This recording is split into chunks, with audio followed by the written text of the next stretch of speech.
오늘 본문의 이야기는 너무나 유명한 이야기죠. 솔로몬이 지혜를 구하는 이야기도 굉장히 유명한 이야기고요. 그 다음에 나오는 솔로몬의 재판에 관한 이야기도 굉장히 유명한 이야기입니다. 교회를 다니는 사람들 뿐만 아니라 교회를 다니지 않는 사람들도 잘 아는 굉장히 유명한 이야기가 오늘 본문에 나와 있는 이야기입니다. 그래서 오늘은요, 서론 없이 오늘 본문으로 바로 들어가기를 원합니다. 오늘 본문을 통해서 우리에게 어떤 말씀을 주시는지 함께 생각을 해보겠습니다. 오늘 본문의 첫 번째 이야기는 솔로몬이 지혜를 구하는 이야기인데요. 여러분 주보의 첫째 옆에다가 솔로몬이 구한 지혜라고 적어보겠습니다. 솔로몬이 지혜를 구하는 이야기죠. 지난 이야기를 한번 좀 회상을 해보겠습니다. 우리는 1장을 통해서 솔로몬이 다윗을 이어 왕이 되었다 하는 이야기를 함께 살펴보았습니다. 그리고 2장을 통해서는요, 솔로몬이 그의 왕국을 견고하게 하는 이야기를 살펴보았습니다. 그래서 우리는 지난 1장과 2장을 통해서 솔로몬이 정말로 대장부 같은 사람이고, 그리고 대장부의 힘과 용기를 가지고 있는 사람이구나 하는 것을 함께 생각을 해보았습니다. 여러분, 그러면요, 솔로몬의 내면은 어땠을까요? 그의 영적인 삶은 또 어땠을까요? 자, 3절을 한번 보겠습니다. 3절로 한번 가서 보시면요. 솔로몬이 여호와를 사랑하고 그의 아버지 다윗의 법도를 행하였으나 이렇게 시작을 합니다. 솔로몬은 여호와를 사랑하는 사람이었습니다. 그런데 열왕기에서요, 여호와를 사랑했다 하는 말은 솔로몬에게만 유일하게 사용되는 말입니다. 조금 더 확대를 해보면 앞에 있는 사무엘서와 열왕기를 통틀어서 여호와를 사랑했다는 말은 오직 솔로몬에게만 사용되는 말입니다. 굉장히 중요한 말이죠. 그래서 이것은 솔로몬이 정말로 하나님을 사랑하는 사람이었다 하는 것을 우리에게 말해주고 있는 것입니다. 이 시점에서 솔로몬은 정말로 하나님을 사랑하면서 하나님을 향한 거룩한 열정을 가지고 살아가는 그런 사람이었습니다. 그런데 우리가 지금 이야기하는 이 솔로몬의 사랑은 단순한 감정적인 사랑이 아니었습니다. 여러분 4절로 한번 가볼게요. 4절로 보겠습니다. 이에 왕이 제사하러 기브온으로 가니 거기에 산당이 큽니다. 솔로몬이 그 제단에 1천 번제를 드렸더니, 우리가 잘 아는 내용인데요. 그런데 우리는 사무엘 하를 먼저 살펴보았는데요. 이 사무엘 하에서 나오는 산당은 대부분 부정적인 의미였습니다. 여러분 기억하시죠? 그러나 이때는 아직 이 시점은 말이죠, 여호와의 성전이 아직 완공이 되지 않은 시점이었고 여호와의 회막이 기브온 산당에 있었기 때문에 이 시점에서 생각을 해보면 솔로몬이 산당에서 제사를 드렸다는 말은 반드시 부정적인 의미를 가지고 있는 것은 아닙니다. 여러분, 그런데 우리는 여기서 솔로몬이 1천 번제를 드렸다 하는 말을 생각해 보는데요. 우리는 보통 여기서 말하는 1천 번제를 솔로몬이 1000번의 제사를 드렸다 하는 말로 이해를 합니다. 그래서 우리는 특별한 소원이 있으면 그 특별한 소원을 가지고 1000번의 새벽 제단을 쌓기도 하고요. 그리고 헌금 봉투에다가 1번부터 1000번을 이제 숫자를 매겨서 헌금을 하는 그런 성도도 있습니다. 여기서 말하는 1000번제는 그런 의미가 아닙니다. 화면으로 역대하 1장 6절을 한번 볼게요. 같이 한번 읽어보겠습니다. 시작. 여호와 곧 회막 앞에 있는 노제단에 솔로몬이 이르러 그 위에 1000마리 생으로 번제를 드렸더라. 자, 똑같은 내용을 기록하고 있는 역대하는 뭐라고 이야기하고 있습니까? 1000번제를 솔로몬이 1000마리의 희생 제물을 드렸다 이렇게 이야기를 하고 있습니다. 그러니까 1000번제는 솔로몬이 1000번 예배를 드렸다 이런 의미가 아니고요. 1000마리의 희생 제물을 가지고 여호와께 예배했다 이런 의미라는 것이죠. 여러분 한번 생각을 해보십시오. 우리가 소 한 마리, 옛날에 그 시골에서 소 한 마리 잡으면 이 가정의 재산 아니었습니까? 왕에게 있어서도요, 1000마리의 짐승을 잡는 것은 대단한 희생이었습니다. 솔로몬은 가지고 있는 모든 것을 하나님께 드리는 마음으로 지금 예배했다 이런 의미입니다. 그래서 어떤 그 신학자들은 이것이 실제로 그랬다는 것이 아니라 문예적인 표현이라고 할 만큼 솔로몬은 가지고 있는 모든 것을 가지고 예배를 드리는 그런 사람이었습니다. 하나님은 그것을 기뻐하셨던 것이죠.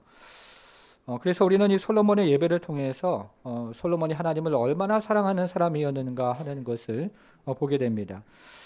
그래서 하나님은 이 같은 솔로몬의 제사를 기쁘게 받으시고 그의 꿈에 나타나십니다. 자, 5절로 한번 가보겠습니다. 5절이죠. 기브온에서 밤에 여호와께서 솔로몬의 꿈에 나타나시니라. 이렇게 시작을 하죠. 자, 15절로 한번 가보겠습니다. 15절.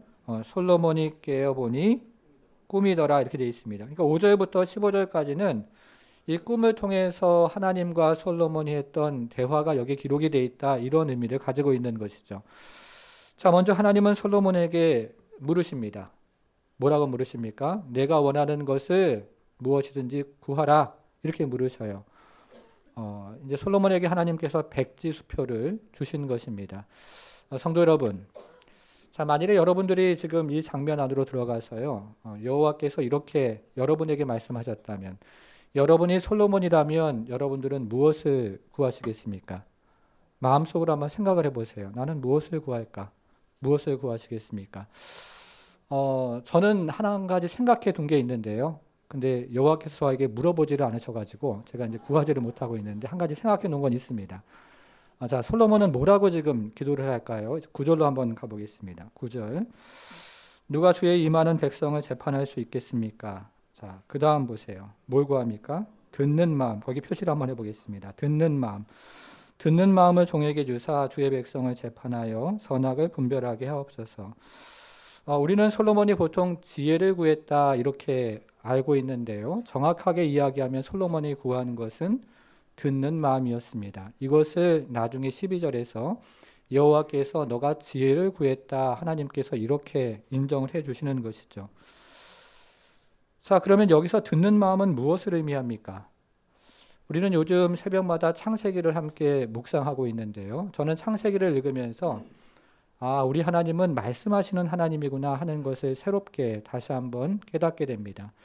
하나님은 아브라함에게 말씀하시는 하나님이고요. 또 하나님은 이삭에게 말씀하시는 하나님이고 또 하나님은 야곱에게 말씀하시는 하나님입니다.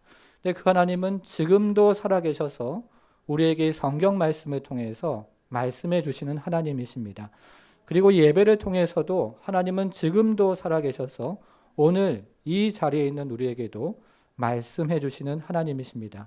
하나님은 말씀하시는 하나님이라는 거죠. 자, 그러면 우리는 이 하나님의 말씀을 어떻게 듣습니까?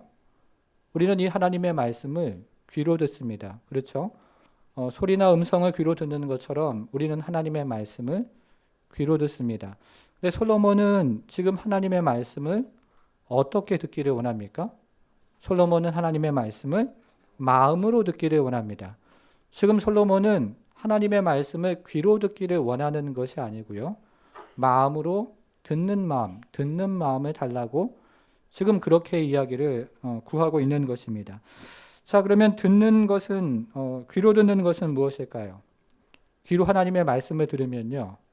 한쪽 귀로 듣고 한쪽 귀로 이제 나갑니다. 그렇죠? 그래서 예배당을 딱 빠져나가는 순간 다 이제 반납을 하고 이제 가시는 거죠. 자, 그러면 마음으로 듣는 것은 무엇일까요? 마음으로 들으면 마음 안에 간직을 하고 있는 것이죠. 그러면 한 주간을 살아갈 때 그 말씀을 가지고 우리는 이제 살아가는 것입니다. 그것이 바로 듣는 마음인 것입니다. 여러분, 그런데 여기서 이야기하는 듣는 마음에는 또 한 가지 의미가 있습니다. 이것은 백성들의 소리를 듣는 마음을 주십시오 하는 그런 의미도 이 안에는 있습니다. 자, 화면으로 출애굽기 3장 7절을 함께 읽어볼게요. 시작.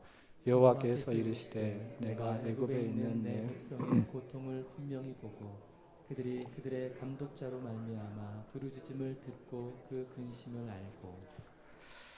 여러분, 이것은 여호와께서 백성들의 소리를 귀로 들었다는 이야기입니까? 아니면 마음으로 들었다는 이야기입니까? 마음으로 들었다는 이야기죠. 여러분, 다시 한번 생각을 해보겠습니다. 귀로 듣는 것은 무엇일까요? 귀로 듣는 것은요, 백성들에 대한 데이터를 듣는 것입니다. 지금 물가 상승률이 얼마나 올라가고 있고 또 실업률이 얼마나 올라가고 있는지 백성들의 데이터를 듣는 것이 귀로 듣는 것이죠.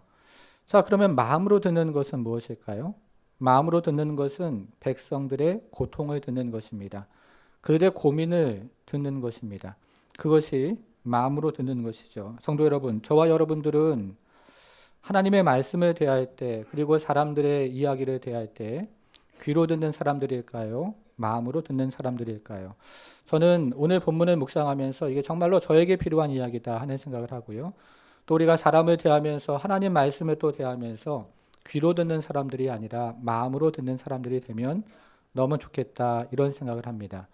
하나님께서는 이와 같은 솔로몬의 기도를 너무나 기뻐하십니다. 그래서 하나님은 솔로몬이 구한 지혜뿐만 아니라 구하지 않은 것도 주시는데요.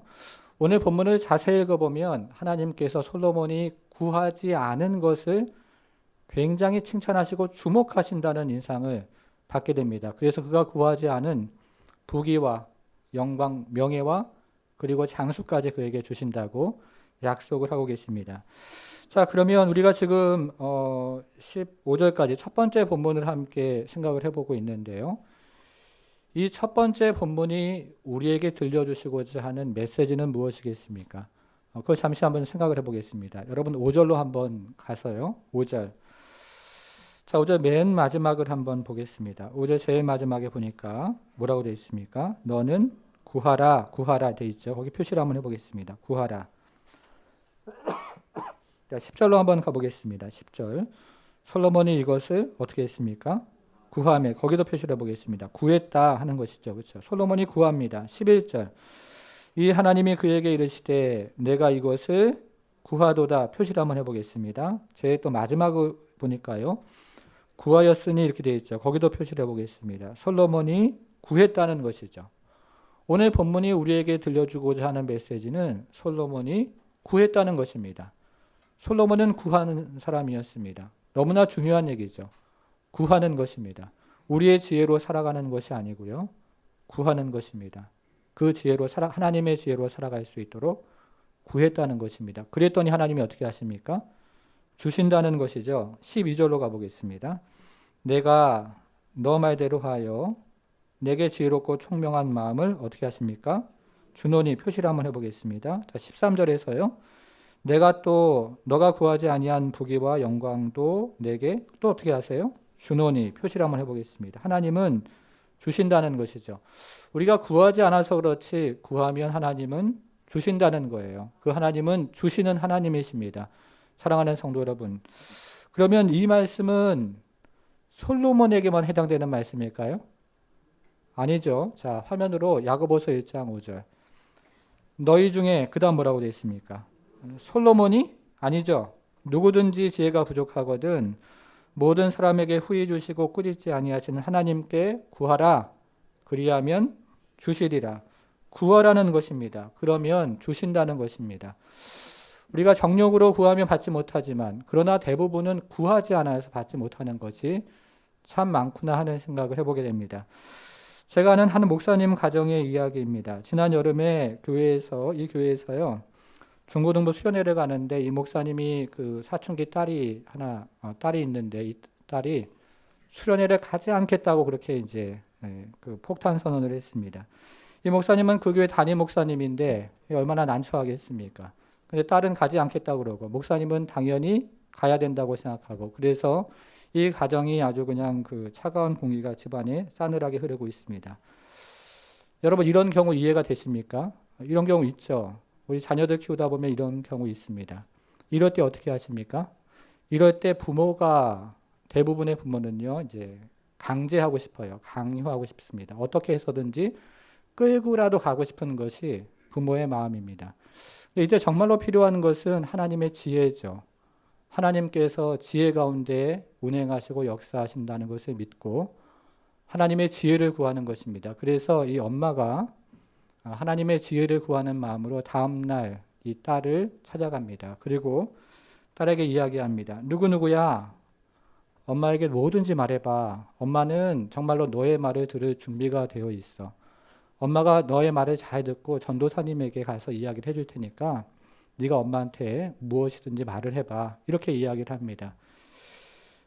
이 엄마는 정말로 아이의 말을 들어줄 준비가 되어 있었습니다. 그리고 이 아이가 어떤 이야기를 하든지 아이를 지지해주고자 하는 그런 마음으로 지금 이야기를 했던 것입니다. 강요하는 것이 아니고요. 강제하는 것이 아니라 이 아이의 마음을 읽어주기를 정말로 원했던 것입니다. 그랬더니 아이가 그때서야 이제 입을 열기를 시작합니다. 엄마, 정말로는 수련회 가기를 수련회가 싫은 게 아니에요. 수련회가 싫은 게 아니라 낯선 장소에 가서 잠을 자는 게 싫어요. 라고 이야기를 합니다. 사춘기 딸이니까요. 낯선 장소에 가서 잠을 자는 게 싫다는 거예요. 여러분, 그런 부모는 어떻게 해야 됩니까? 그 얘기를 가만히 듣고요. 그리고 좀 수고스럽더라도 부모가 출퇴근을 시켜주면 되는 것이죠. 저는 이 이야기를 들으면서 정말 우리에게 필요한 것은 하나님의 지혜고 또 듣는 마음이겠다 하는 생각을 합니다. 하나님의 말씀을 마음으로 듣고 또 자녀의 이야기도 마음으로 듣는 그 마음, 그 지혜, 우리에게 정말 필요하구나 하는 생각을 해보게 됩니다. 오늘 본문의 두 번째 이야기는요, 솔로몬이 그 지혜를 받는 이야기인데요. 우리 주보의 둘째 옆에다가 솔로몬이 받은 지혜라고 한번 적어보겠습니다. 우리가 지금부터 살펴보는 이 솔로몬의 재판 이야기는요, 정말로 유명한 이야기입니다. 앞서 말씀드린 것처럼 교회를 다니지 않는 사람들도 아주 잘 아는 유명한 이야기입니다. 두 명의 창기가 한 집에 살고 있었습니다. 이들은 3일 간격으로 아들을 각각 낳았습니다. 그 중에 한 여인이 밤에 잠을 자다가 자신도 모르는 사이에 자기 아이를 깔아서 죽게 하는 일이 벌어집니다. 그래서 이 여인은 아무도 모르는 사이에 옆에 방에 있는 그 여인의 살아있는 아이와 자신의 죽은 아이를 바꾸는 일이 일어납니다. 다음날 아침이 되자 다른 여인은 자신의 품에 안고 있는 아이가 죽어 있는 것을 발견합니다. 근데 가만히 보니까 자기 아이가 아니에요. 그래서 옆에 방에 가서 보니까 자기 아이가 거기 있는 겁니다. 그래서 그 여인에게 자기 아이를 돌려달라고 요구를 합니다. 여러분, 그런데 이 문제가 두 사람 가운데 해결이 안 되는데요. 이 문제가 참으로 어려운 것은 오늘 본문을 자세히 읽어보면 이 문제를 본 그 사건을 보았던 증인이 없다는 거예요. 증인이. 오늘날 같으면 DNA 검사에서 친자 확인 검사 해가지고 간단하게 처리할 문제였지만 당시에는 그런 기술이 없었기 때문에 이 문제는 아주 영원한 미궁 속에 빠질 만한 그런 문제였습니다. 그래서 이 문제가 오늘날로 이야기하면 그 지방법원 거치고 또 고등법원 거치고 대법원 거쳐서 이제 왕에게까지 올라왔습니다. 자, 솔로몬은 어떻게 이 문제를 해결합니까? 솔로몬은 칼을 가져오라 이렇게 이야기하고 칼을 가지고 아이를 둘로 나눠서 한쪽은 이 여인에게 한쪽은 저 여인에게 주라 이렇게 판결을 합니다. 이때 진짜 엄마의 마음이 불붙는 것 같아서 그 아이를 포기를 하죠. 그러자 솔로몬은 이 포기한 엄마가 진짜 엄마다 이렇게 재판을 이제 결론을 내립니다. 굉장히 유명한 이야기입니다. 자, 그러면 이 사건이 우리에게 보여주고자 하는 것이 무엇인가 하는 것입니다. 여러분 9절로 한번 가볼게요. 9절. 누가 주의 임하는 백성을 재판할 수 있으리까? 솔로몬은 여기서부터 지금 출발을 합니다. 그래서 듣는 마음, 나중에 가면 이것을 하나님은 지혜라고 12절에서 말씀해 주시는데요. 지혜를 종에게 주사 주의 백성을 재판, 여기서부터 시작을 한다고 했죠. 재판하여 선악을 분별하게 하옵소서. 솔로몬은 정말 정의로운 재판을 하고 싶습니다. 그래서 정의로운 나라를 세우기를 원했던 것입니다. 그래서 듣는 마음, 지혜를 달라고 이야기를 합니다. 자, 28절 이것이 어떻게 되는가? 28절로 가보겠습니다. 오늘 본문의 마지막 구절이죠. 온 이스라엘이 왕이 심리하여라고 되어 있는데요. 원문에서는 재판이라는 말입니다. 심리라는 말. 그리고 그 다음에 나오는 판결이라는 말도 재판이라는 말입니다. 재판함을 듣고 왕을 두려워하였으니 이는 하나님의 지혜가 그 속에 있어 판결이라는 말도 재판이라는 말입니다. 재판함을 봄이더라 이렇게 이야기합니다. 이것은 하나님께서 솔로몬의 기도에 응답하셨다. 지금 그것을 마지막 구절은 이야기를 합니다. 그래서 이 이야기는 솔로몬이 지혜를 구했는데 하나님께서 지혜를 주셨다 하는 것을 두 번째 이야기는 보여주고 있습니다. 솔로몬의 지혜에 대해서 증언을 하고 있는 이야기가 두 번째 이야기입니다. 그런데 28절에 보니까 하나님의 지혜라는 말이 나와요. 그렇죠? 근데 하나님의 지혜라는 말을 구약 성경에서 찾아보면 여기에만 등장을 합니다. 지혜가 하나님으로부터 나온다는 이야기는 지혜서에 많이 등장을 하지만 여기 나오는 하나님의 지혜, 호크마트 엘로임이라는 이 정확한 말은 여기에만 구약에서 등장을 합니다. 그러니까 솔로몬은 정말로 하나님처럼 지혜로운 사람이 된 겁니다. 물론 하나님처럼 그렇게 무한한 지혜를 가지고 있는 사람은 아니었지만 그러나 하나님처럼 그 사람들의 마음을 꿰뚫고 그리고 그 문제를 해결할 수 있는 지혜로운 사람이 솔로몬이 되었던 것입니다. 여러분 그러면 이런 나라는 어떤 나라가 됩니까? 왕이 그렇게 지혜가 많으면 백성들은 어떻게 될까요? 이제 백성들은 거짓 송사 전혀 통하지 않는구나 하는 것을 깨닫게 됩니다. 그리고 왕의 정의와 왕의 지혜로 이 나라가 정의와 공평으로 그렇게 만들어진 나라가 되겠구나라고 믿을 수가 있습니다.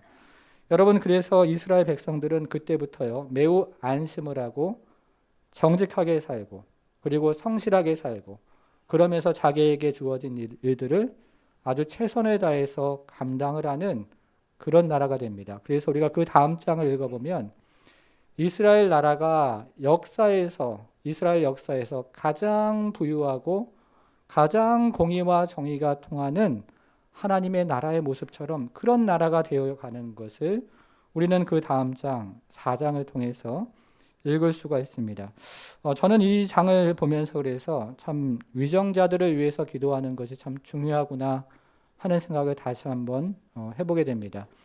때로는 우리가 마음에 들 수도 있고요. 마음에 들지 않을 수도 있는데 위정자가 말이죠. 그러나 그리스도인은 하나님께서 위정자들에게 지혜를 주시도록 함께 기도하는 사람들입니다. 나라가 어려울 때도 마찬가지고 나라가 평안할 때도 마찬가지고 하나님께서 참으로 위정자들에게 지혜를 주셔서 이 나라가 공의가 그리고 정의가 하수같이 흐르는 그런 나라가 되기를 함께 기도하기를 원합니다.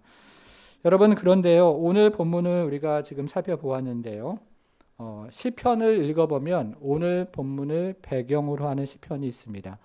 나중에 한번 집에 가서 자세하게 한번 찾아 읽어보시면 좋을 것 같은데요 화면으로 시편 72편을 한번 보겠습니다.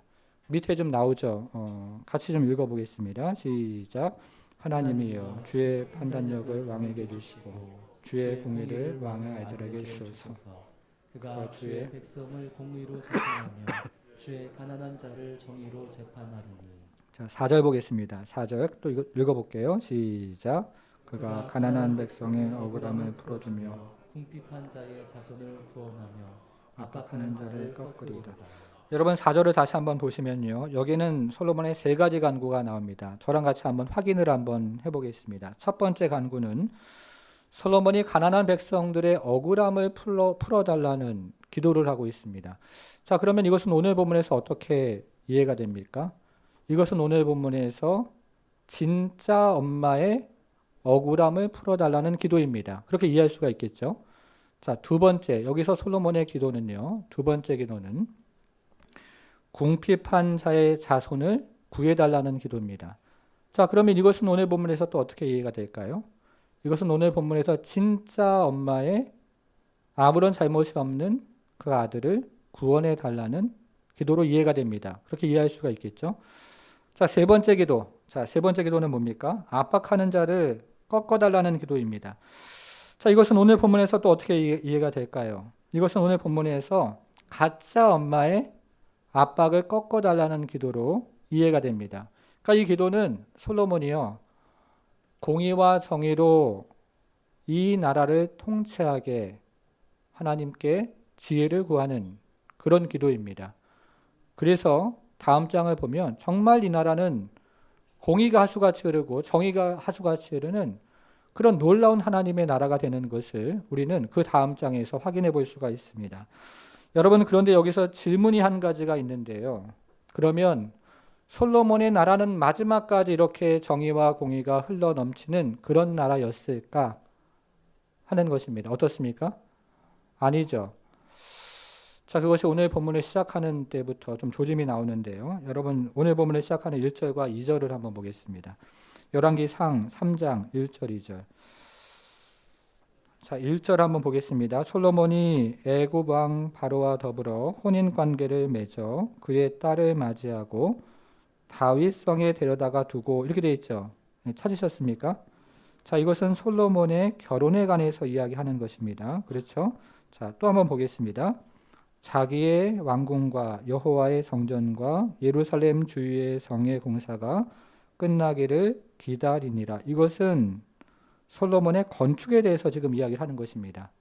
됐죠? 자, 2절로 한번 가보겠습니다. 2절. 그때까지 여호와의 이름을 위하여 성전을 아직 건축하지 아니하였으므로 백성들이 산당에서 제사하며, 이건 뭐에 대해서 얘기하는 것입니까? 예배에 대해서, 솔로몬의 예배에 대해서 이야기하는 것입니다. 자, 이제 이것을 솔로몬의 이야기에서 이게 어떤 의미를 가지고 있는지를 좀 생각을 해보겠습니다. 우리는 지난 시간에 1장과 2장을 살펴보았는데요. 이 솔로몬의 이야기는 11장까지 전개가 되는데, 우리가 지난주에 살펴본 1장과 2장은 솔로몬의 이야기의 서론에 해당하는 이야기입니다. 솔로몬이 왕이 되었다 하는 서론에 해당하는 이야기가 우리가 지난 시간에 살펴보았던 1장과 2장의 이야기입니다. 자, 우리가 살펴보는 오늘 본문 3장인데요. 이 3장은 솔로몬 이야기의 본론을 시작하는 이야기가 3장부터 진행이 됩니다. 특별히 우리가 읽었던 3장 1절, 2절은요. 솔로몬 이야기 본론의 가이드 역할을 하는 구절이 이 두 구절이에요. 이 두 구절에는 솔로몬과 관련해서 세 가지 주제가 나옵니다. 여러분 다시 한번 기억을 해보겠습니다. 첫 번째 주제는 솔로몬의 결혼에 대한 이야기죠. 두 번째 주제는 솔로몬의 건축에 대한 이야기가 나옵니다. 세 번째 주제는요, 솔로몬의 예배에 대한 주제가 나옵니다. 그러니까 이제 본론에서 그 가이드를 하면서 앞으로 솔로몬의 이야기를 11장까지 기록을 할 터인데, 읽는 독자들은 이 솔로몬의 이야기를 솔로몬의 결혼과 그리고 솔로몬의 건축과 그리고 솔로몬의 예배의 관점으로 솔로몬의 이야기를 읽으십시오. 그렇게 가이드 역할을 1절과 2절에서 해주더라 하는 것입니다. 여러분, 그러면 이 솔로몬의 세 가지 주제가 나중에는 어떻게 됩니까? 어떻게 돼요? 다 실패를 합니다. 그렇죠? 솔로몬이 수많은 여인들을 자신의 아내로, 이방 여인들을 맞이하면서 첫 번째 주제가 실패를 합니다. 그리고 솔로몬이 무리한 건축을 온 나라에 일으키면서 백성들의 원성을 사면서 두 번째 건축의 주제도 실패를 하죠. 그리고 솔로몬이 여호와의 성전이 완공된 이후에도 산당에서 예배를 드리면서 세 번째 주제, 예배에 대한 주제도 실패를 합니다. 그러면서 나라가 어떻게 돼요? 두 동강이가 나게 됩니다. 그런데 솔로몬 이후에 등장한 이스라엘 왕들, 우리가 열왕기 하에서 살펴보았는데요. 이 열왕기 하에서 살펴본 솔로몬 이후에 등장하는 왕들마저도 이 세 가지 주제에서 실패를 하면서 나라가 완전히 망해버리게 됩니다. 그게 열왕기 하의 이야기죠. 그러니까 결론적으로 이야기하면 솔로몬이 꿈꾸던 정의로운 나라는 이스라엘 안에서 이루어지지가 않는다는 것이죠. 그것이 열왕기 상하의 이야기입니다. 여러분, 그러면 지금 우리가 살아가는 현실을 한번 생각을 해보겠습니다. 우리가 살아가는 현실에서 이런 정의, 이런 공의 이루어지고 있습니까? 우리가 살아가는 현실의 정의는 무엇일까요? 오늘 본문을 가지고 좀 생각을 해보겠습니다. 오늘 본문으로 돌아와서요. 24절, 25절을 보겠습니다. 24절, 25절 같이 좀 읽어볼게요. 시작. 또 이르되 칼을 내게로 가져오라 하니 칼을 왕 앞으로 가져온지라. 왕이 이르되 사나이를 둘로 나누어 반은 이 여자에게 주고 반은 저 여자에게 주라. 여러분, 이것이 바로 우리가 살아가는 이 세상의 정의입니다. 세상의 정의는요, 칼의 정의죠. 칼을 가지고 공평하게 나누는 것을 이 세상은 정의라고 이야기합니다. 지금도 이 땅을 살아가는 사람들이 요구하는 정의는 칼을 가지고 공평하게 반으로 나눠달라는 정의입니다. 그리고 지금도 이 땅의 위정자들이 생각하는, 하려고 하는 정의는 칼을 가지고 공평하게 나누어주는 정의, 그 정의를 백성들도 요구하고 위정자들도 구현하려는 정의는 바로 이와 같은 정의입니다. 그런데요, 진짜 정의는요, 칼을 가지고 정확하게 공평하게 두 쪽으로 나누는 것이 아닙니다. 오히려 칼을 가지고 공평하게 두 쪽으로 나누어 버리면 아이의 생명을 잃어버리는 경우가 있잖아요. 그러니까 두 쪽으로 딱 나눴다고 해서 그것이 반드시 공평한 정의는 아니라는 것입니다. 그런데 우리가 살아가는 이 세상은요, 이와 같은 미숙한 정의도 이루어지지 않는 세상을 우리는 지금 살아가고 있습니다. 오래전에요, 하버드 대학교에서 마이클 샌더 교수가 정의라는 유명한 교양 강좌를 열었는데요. 이 강의를 다 묶어가지고 정의란 무엇인가라는 책을 출간을 했습니다. 우리나라에서는 2010년도에 이 책이 출간이 되어 나왔는데요. 그때 이 책이 얼마나 많이 팔렸냐면 200만 부가 팔렸습니다. 인문학 서적이요 200만 부가 팔리는 것은 정말 역사적인 일인데요. 이것이 우리에게 무엇을 이야기하는 것이겠습니까? 우리나라가 아직 이와 같은 미숙한 정의도 잘 이루어지지 않는다 하는 것을 백성들이 정의에 대해서 얼마나 갈급하고 있는가 하는 것을 우리에게 보여주는 그런 아주 중요한 사건이었다고 저는 생각을 합니다. 여러분, 그러면 진짜 정의는 무엇일까요? 오늘 본문을 가지고 다시 한번 생각을 해보겠습니다.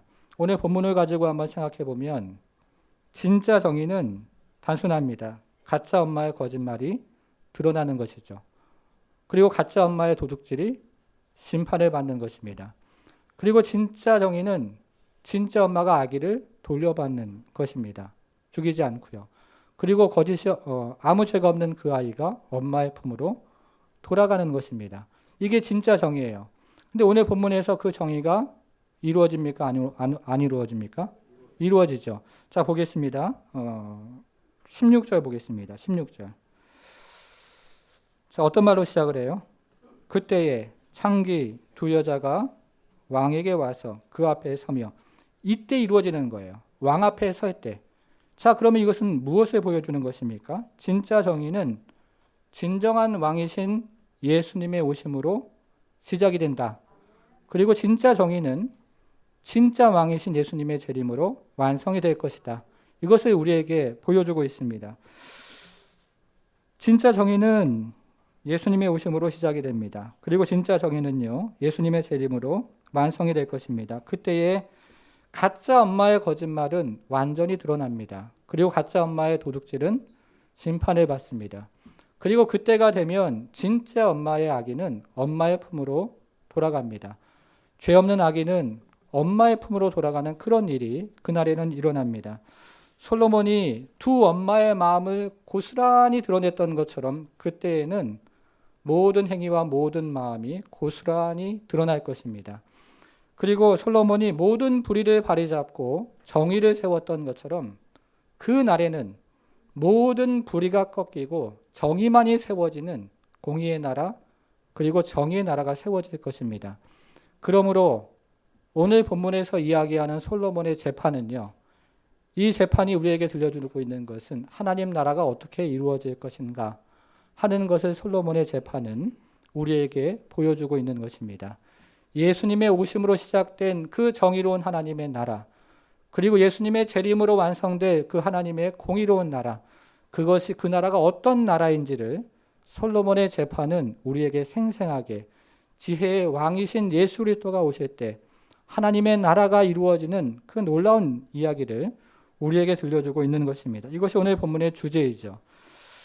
여러분, 그런데요, 여러분들이 성경을 나중에 이렇게 길게 크게 읽으실 때요, 사실 오늘 본문은요, 이 솔로몬의 재판, 이 이야기는 없는 것이 더 읽기가 수월합니다. 무슨 말이냐면 솔로몬이 그 지혜를 구했잖아요. 그 지혜의 응답이 어디에서 정말 더 눈에 보이게 이루어지냐면 4장에서 이루어집니다. 3장 15절까지 읽은 다음에 4장으로 가는 것이 문맥상으로는 더 연결이 잘 된다는 이야기예요. 자, 그러면 이 이야기는 오늘 왜 여기 있을까? 이 이야기가 있는 이유에는요, 여기는 더 큰 주제가 있기 때문에 그런 것입니다. 그 얘기를 마지막으로 한번 해보겠습니다. 오늘 본문의 진짜 중요한 주제는요, 여기 나오는 어머니에 대한 것입니다. 여기 나오는 진짜 어머니에 대한 거예요. 오늘 본문에 등장하는 진짜 엄마는 정말로 자신의 아들을 사랑하는 어머니였습니다. 비록 그 아이가 아버지가 없는 사생아로 태어났지만 오늘 본문에 나오는 진짜 엄마는 이 아이를 정말로 마음에 품고 사랑하는 그런 엄마였습니다. 그런데 진짜 엄마는 자신의 살아있는 아이와 다른 여인의 죽어있는 아기가 바뀐 것을 보고 왕을 찾아가서 호소를 합니다. 그런데 이 왕은 이 진실을 아는지 모르는지 칼을 가져와서 아이를 반으로 나눠서 반은 저 여인에게, 반은 이 여인에게 주라고 명을 합니다. 여러분, 이때, 바로 이때 진짜 엄마가 어떻게 합니까? 진짜 엄마가 어떻게 해요? 자기의 아이를 살리기 위해서 자기 아이를 포기를 하죠. 이게 진짜 엄마 아닙니까? 자기의 아이를 살리기 위해서 자기의 아이를 포기하는 죽음의 고통. 이때 진짜 엄마가 경험했을 그 고통을 한번 생각해 보세요. 아이를 포기하는 그 고통. 그 아이를 살리기 위해서 내어주어야 하는 그 고통을 진짜 엄마는 감내를 합니다. 자, 여기까지가 오늘 본문의 이야기인데요. 이제 이 본문의 본질적인 문제를 한번 생각을 해보겠습니다. 그러면 자, 이제 질문을 좀 한번 해보겠습니다. 여러분, 오늘 본문의 말씀을 처음 듣는, 1차적으로 듣는 독자는 누구일까요? 수신자는 누구입니까? 이스라엘 백성이죠. 자, 그러면 이 이스라엘 백성들은 어떤 상황에 있는 이스라엘 백성들입니까? 그냥 일반적인 상황에 있는 이스라엘 백성들이 아니고요. 열왕기를 듣고 있는 이스라엘 백성들은 바벨론 포로로 끌려가 있는 이스라엘 백성들입니다. 우리가 열왕기 하를 살펴보았는데요. 열왕기 하는 이스라엘의 마지막 역사로 끝나잖아요. 그러니까 이 역사는 바벨론 포로로 끌려가 있는 이스라엘 백성들에게 지금 들려주고 있는 그런 이야기입니다. 자, 그러면 바벨론 포로로 끌려가서 거기서 생활하는 이스라엘 백성들의 질문은 무엇이었을까요? 여러분들이 바벨론 포로로 끌려가서 이스라엘 백성들처럼 생활을 한다면 여러분 마음 가운데 막을 수 없는 질문, 그것은 무엇이었겠습니까? 그것은 여호와께서 여전히 우리를 사랑하시는가? 나는 죄 때문에 이곳에 끌려왔는데 그러면 여호와께서 우리를 버리시는 것이 아닐까? 여호와께서 여전히 나를 사랑하실까? 하는 질문이 막을 수 없는 심중의 중심에서 올라오는 질문이었다는 것입니다. 여러분, 그러면 이 질문에 대해서 하나님은 어떻게 대답을 하십니까? 그게 오늘 본문에 있어요. 그 얘기를 하려고 오늘 본문의 이야기를 기록한 것입니다. 26절을 보겠습니다. 26절. 사나들의 어머니 되는 여자가 아들을 위하여 마음이 어땠다고요? 불붙는 것 같아서 왕께 아뢰어 청하건대 내 주여 사나이를 그에게 주시고 아무쪼록 죽이지 마옵소서. 여기 마음이라는 말이 나오는데요. 이 말의 기본적인 의미는 자궁, 여성의 자궁이라는 의미를 가지고 있고 이 말의 복수의 의미는 모성애라는 의미를 가지고 있습니다. 그래서 이 말을 그대로 직역하면 자궁이 꿈틀거리다 이런 의미로 직역이 되고 의역을 하면 모성애가 요동을 치다 이런 말로 이 말은 의역이 됩니다. 여러분, 그런데 이것이 바로 바벨론 포로로 끌려가 있는 이스라엘 백성을 향한 하나님의 마음이라는 거예요. 바벨론 포로로 끌려가서 생활하고 있는 이스라엘 백성들을 향한 하나님 아버지의 마음이 바로 여기 고스란히 담겨져 있고 오늘 열왕기 저자는 이 이야기를 하고 싶어서 마치 사족과 같은 그런 이야기를 여기에 집어넣고 있습니다. 여러분, 그러면 마지막으로 한번 질문해 보겠습니다. 그러면 하나님께서 자신의 백성을 내어주신 이유가 뭡니까? 바벨론 포로로 내어주신 이유가 무엇입니까?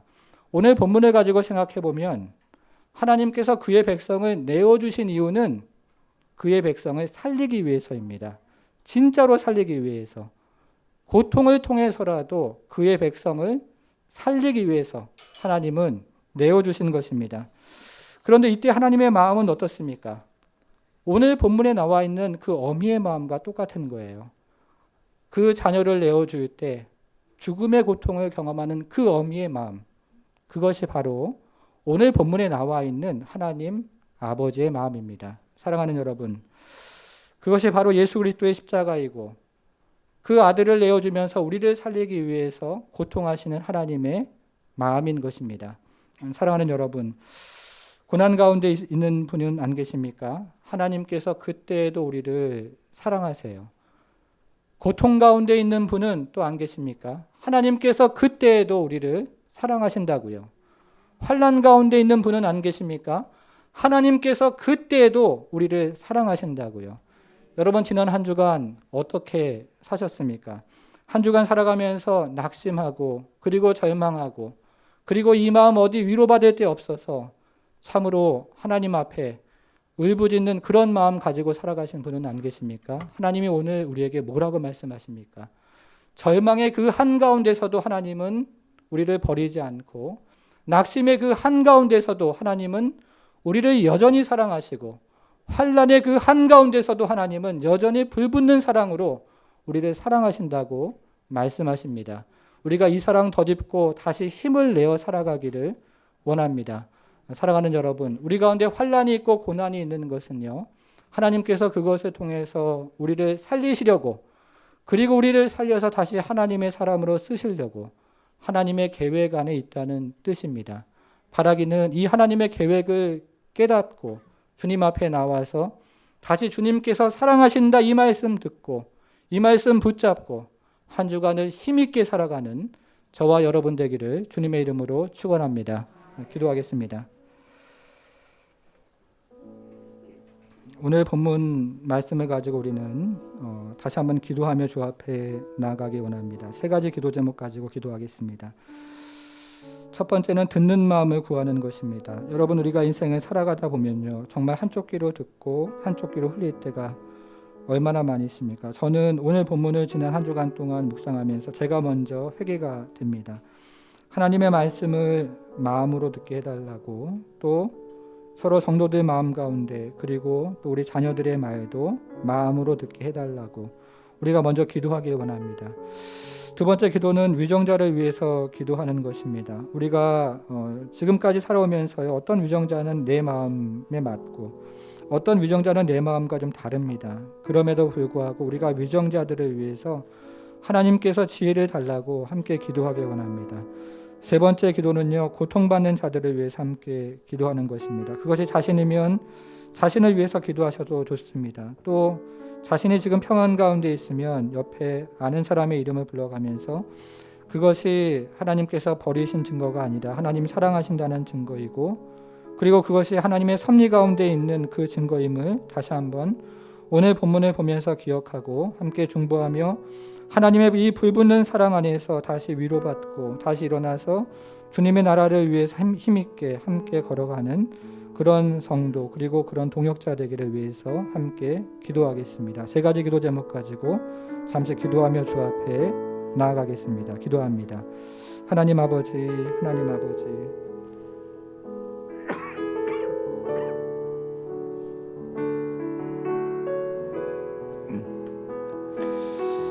우리에게 듣는 마음 하나님 허락해 주옵소서. 한쪽 귀로 듣고 또 귀로 듣는 하나님 아버지, 이야기 아니라 하나님 듣는 마음, 듣는 지혜, 하나님 아버지 듣는 하나님 아버지 마음 우리에게 주옵소서.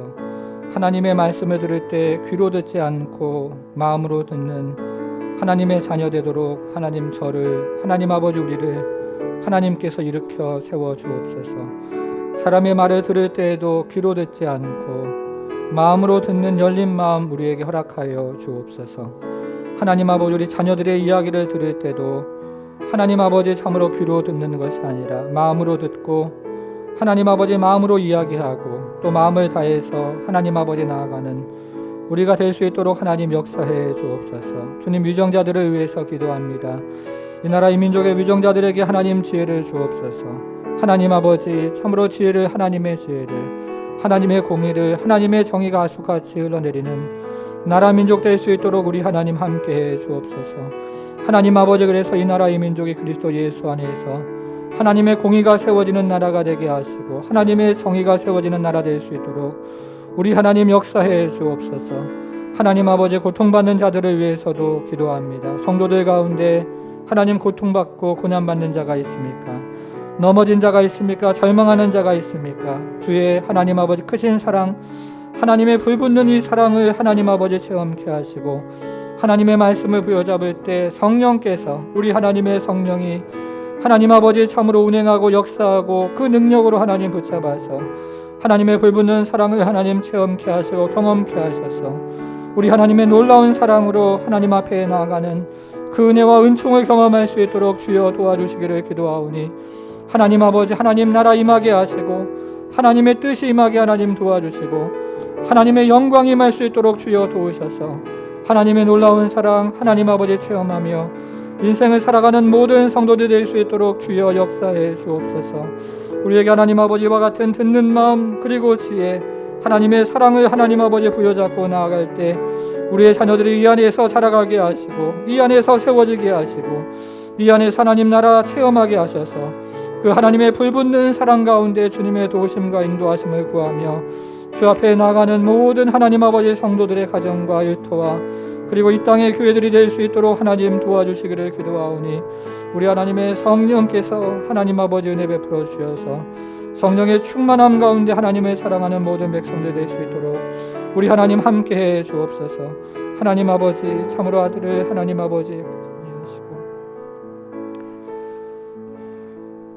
하나님 아버지 아들을 아끼지 아니하시고 하나님 아버지 우리들을 위해서 내어주신 그분이 어찌 모든 것을 우리에게 주시지 않겠냐고 오히려 반문하시면서 우리에게 구하라고 말씀하신 하나님, 그 하나님의 은혜와 그 하나님의 능력과 그 하나님의 지혜에 기대어 우리가 주 앞에 나아가 기도합니다. 주님, 우리에게 먼저 듣는 마음을 주옵소서.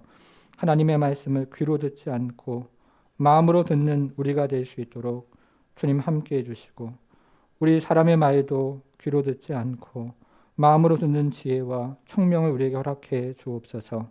하나님 아버지, 이 나라 위정자들을 위해서도 기도합니다. 하나님 아버지, 참으로 위정자들에게 하나님의 공의와 하나님의 지혜를 주님께서 허락하여 주옵소서. 이 나라 이 민족 가운데 그래서 하나님의 공의와 정의가 하수같이 흘러내리는 나라 민족 될 수 있도록 우리 하나님 이 나라 이 민족을 붙잡아 주옵소서. 하나님 아버지, 고통 가운데 있는 자들을 위해서도 기도합니다. 고난 가운데서도 하나님의 그 불붙는 사랑 부여잡고 주 앞에 위로받고 힘을 얻고 다시 하나님 아버지 어깨를 펴고 다시 이 땅을 살아가는 은혜가 있도록 주여 도와주시고, 지난 한 주 살아오면서 하나님 아버지 낙심하고 절망한 우리 성도들 있습니까? 주님께서 이 시간 위로하시고 하나님의 사랑으로 붙들어 주셔서 하나님의 그 불붙는 사랑 다시 한번 체험하며 한 주간을 힘있게 살아가는 우리 모든 성도들 될 수 있도록 우리 하나님 축복해 주옵소서. 감사드리며 예수님의 이름으로 기도하옵나이다. 아멘.